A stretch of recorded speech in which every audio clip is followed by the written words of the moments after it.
You can do just about anything with AI, including things you might not supposed to be doing. Just ask a college kid.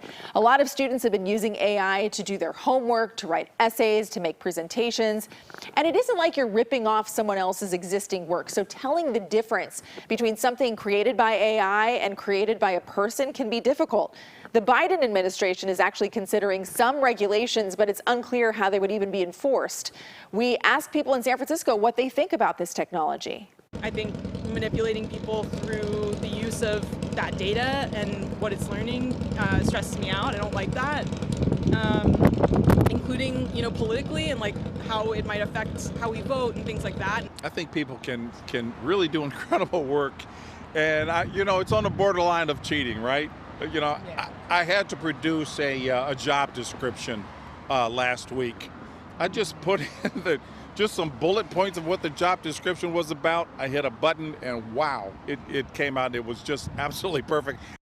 And that's how your job goes away. Okay, just kidding. We'll talk about that in a second. So Lauren Tom's on the show with us tonight. Thank you for staying up late. We appreciate it. So I know, Lauren, you talked to a professor here in the Bay Area who had a kind of unexpected take on one of the most popular AI tools out there. Yes, Sarah, ChatGPT is all the buzz these days, so much so that it's caught the attention of the White House. The Biden administration is starting to review potential regulation of AI tools, including ChatGPT, even opening a public comment period as concerns of credibility and plagiarism surround the popular site. But I spoke with one professor who says embracing ChatGPT may prove to be more beneficial than resisting it. It seems to have a mind of its own, answering virtually any question with sources and evidence, shaking the world of academia. But Professor Robert Coles is embracing the skill set of ChatGPT. We can either run from it or we can lean into it, and I think it's best to lean into it. He's dedicated his life to teaching and recently earned tenure as an associate English professor at SF State. Watching them learn, engage, think, and reflect, and I can't think of a better way to spend my life than with people talking about ideas. It's this concept of organic learning that has caught in the crosshairs in the debate of plagiarism and cheating through ChatGPT, which can instantly answer seemingly any prompt, write a paper, or even a news story in a matter of minutes.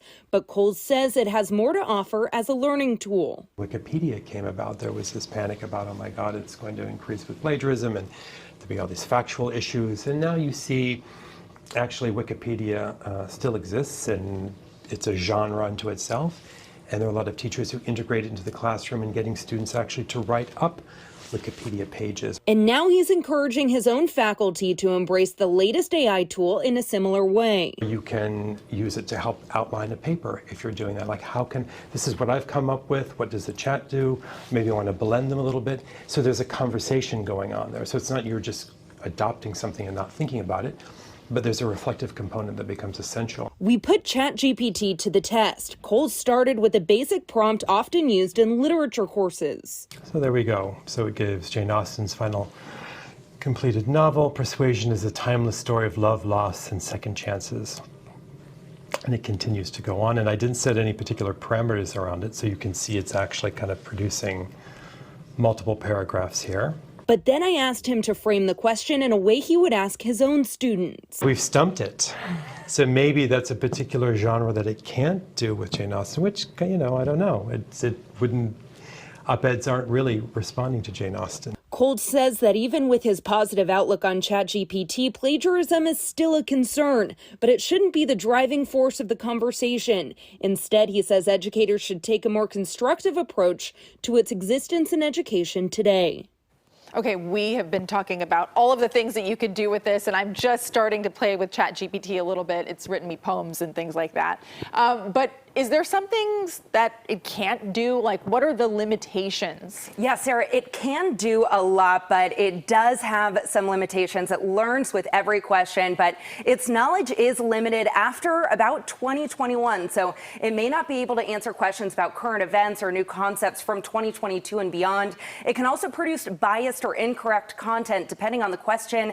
While it does have a wide range of knowledge, it is still limited and may not be able to answer every question. It's also very careful not to give certain kinds of advice. I've tried to get it to, give me relationship advice, and it said no. Yeah. All right, Laura, thank you so much. We appreciate it. So what about AI's impact on something a little different, on entertainment? It's already captured attention with AI-generated songs mimicking musicians and AI-produced photographs. We talked to an expert who says this technology could overhaul the industry.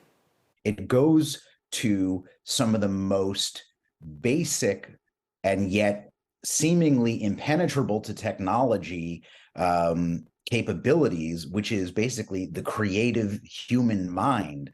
Could we see artificial intelligence write screenplays or edit screenplays, make them better? AI has generated a lot of anxiety in creative spaces, a lot of people fearing their jobs could be replaced. Andrew Wallenstein also told us there are early indications that could happen as more jobs rely or are replaced by AI, or AI could be used as a tool to help people in creative fields.